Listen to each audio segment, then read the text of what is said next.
So let's talk a semi-auto 3-speed, or even if you had a 4-speed transmission with the semi-auto setup. Let's do a first scenario. This is going to be transmission and clutch talk here. So the scenario, let's do a first scenario where you've never been in the case, you've been riding your bike, and gradually over time you get up to a point where when you're going to kick the bike over with the kickstart foot lever, you get a sensation that there's low compression and it won't spin over when you kick it over appropriately. Or the other one would be that you're starting to get a sensation of power slipping when you're riding it under load. Well, the first step I would do is to make a initial clutch adjustment. As these clutch fibers, friction material discs wear down, they're going to need periodic adjustment to help keep the two discs that are inside this automatic clutch mating together appropriately. So first step that you want to do is work on this side of the engine. You have a 14mm nut and a stud. The stud runs into the clutch mechanism, which you're going to use to make those adjustments to help bring the clutch friction material disc closer together. And what you do, so you're getting some slipping, or you're having a difficult time kicking the motor over because it feels like it's loose and doesn't have compression. Well, you want to do 1/4 inch increments clockwise. So you're going to turn it with the engine off. You're going to rotate it clockwise about a 1/4 inch, then tighten your nut back down, and then try your kick starting and see if it has a better grab and it kicks over better.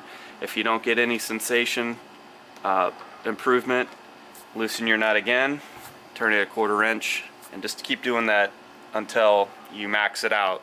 So if you get to the end of the adjustment and you're still not getting any improvement, it's going to be time to pull the clutch and get new friction material discs in there. The other option, I guess, would be also, the history of the oil. These bikes are wet clutch, which means that the clutches are bathed in the same oil that's in the bottom of the case and circulates around the engine. So you want to get a JASOMA rated oil for wet clutch engines, 4-stroke oil.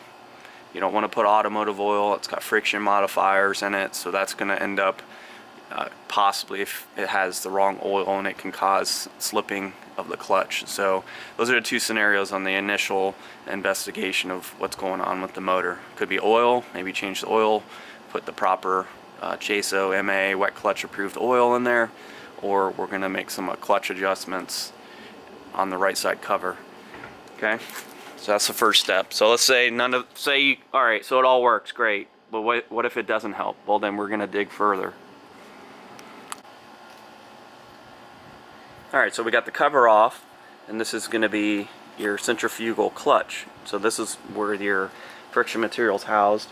So we're going with the first scenario. We're going to change out the friction material and then reassemble the clutch, and then you should get resolution to the slipping sensation. I'm also going to talk about transmission issues. So you're having shifting issues. That could be, a clutch issue if you're having crunchy shifting. But there's other things that can happen through abuse and neglect with the engine that can cause permanent damage that would necessitate the need to tear down the engine and look and investigate. And I'm going to show the few things that you want to look at, starting with the most obvious and less intrusive options to getting all the way to splitting the case. Alright, so we're digging into the motor, got the side cover off, we're having some shifting issues. We've talked about the clutch and how that works and how to determine if you need to replace it.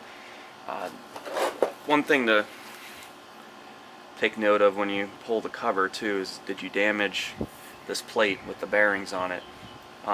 If you have a maladjusted clutch and this whole mechanism of actuation is maladjusted, it under the load of the clutch and it shifting, you can damage this plate, which is gonna you'll see obvious signs that this is not pressed together anymore, that these bearings are starting to get separated from the actual plate itself. So just be aware of that part. Make sure it's all pressed neatly together, that the bearings are able to rotate freely. If not, you can still get this part, replace it.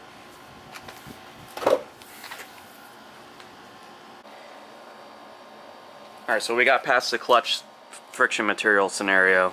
Now we're going to dig a little deeper and look behind to some of the transmission components and the shifting components. So we'll get this primary gear off and we'll look at what's behind there and kind of a few things that could be a culprit. As you notice, you have an arm here that helps the shifter star follow its path while you're shifting, connected to your shift shaft. You have the shifter arm with the spring mechanism that rides on the shift pins underneath this star. So these are a few things we'll take a quick look at. A, is this snapped? Does it move gently without much resistance? Does it return back to its setting? Those are a few things you want to review. You know, a lot of times as things get mucked up inside the engine and you're having shifting issues, this can break. The bolt that this is threaded into the bolt threaded into the case area could have had, this has been known to snap and break the actual case itself. So that's an area you want to look. Another important thing, which you won't know until you get this arm taken out, is if this spring is worn out, it won't bring the arm back up onto the shift pins. So as you're shifting, this won't ever grab the shift pin with enough bite to pull the shifter drum to rotate it, to shift your gear. So those are what I look at to kind of see if there's any obvious problems. This is like after completely putting a motor together or doing some repairs in this area. These two bolts, you need to put some thread locker on it. I use a blue thread locker. It's happened to me, so this is why I'm telling you. I'm very sparing with my thread locker now, because I've put thread locker on this bolt for this arm, and what happened is that its buildup was so much that it reduced the actuation of this arm. So after everything was bolted back up together and my engine, I'm running it, I was having problems shifting, and it turned out that I had too much thread lock built up on this bolt, which was inhibiting this arm from doing its job.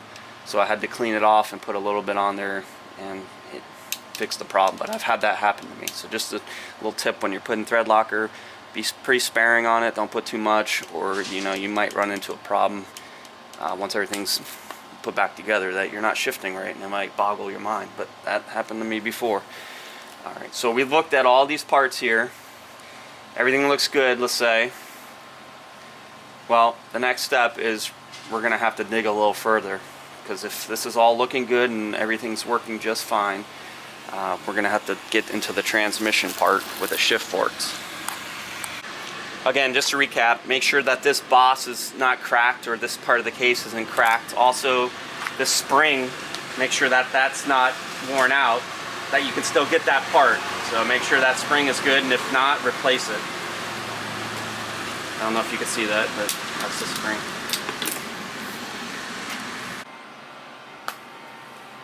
So now we're at the transmission, and we can do our inspection.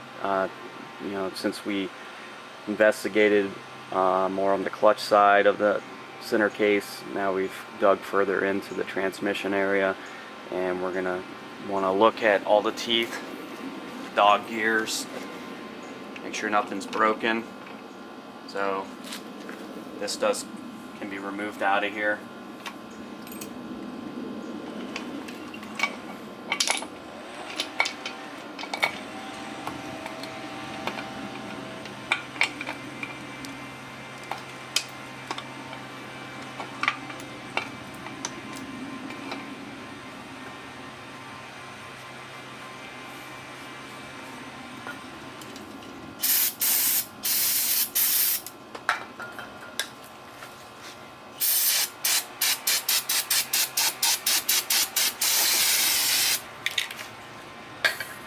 So take your time and inspect all your gears.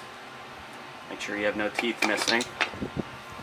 And then we'll look at the shift forks and another area that could be a culprit of poor shifting. So let's say all the gears are good. The next thing you're going to want to look at is your shift fork. Shift forks, shift fork drum. You're going to want to put a mic on here and measure out these 4 areas and compare them to the manual. See if they're in the service limit or not. If not, you're going to need to replace them. Another indication is kind of a smiley face.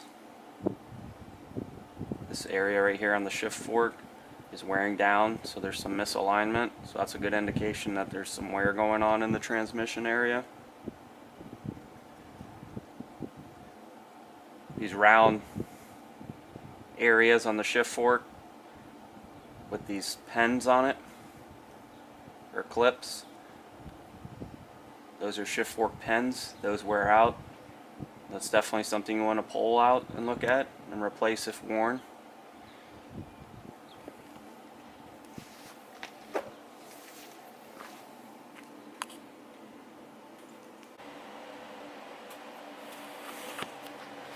So that's about it for areas of concern when you have shifting issues, or you sensation that the clutch is not working properly.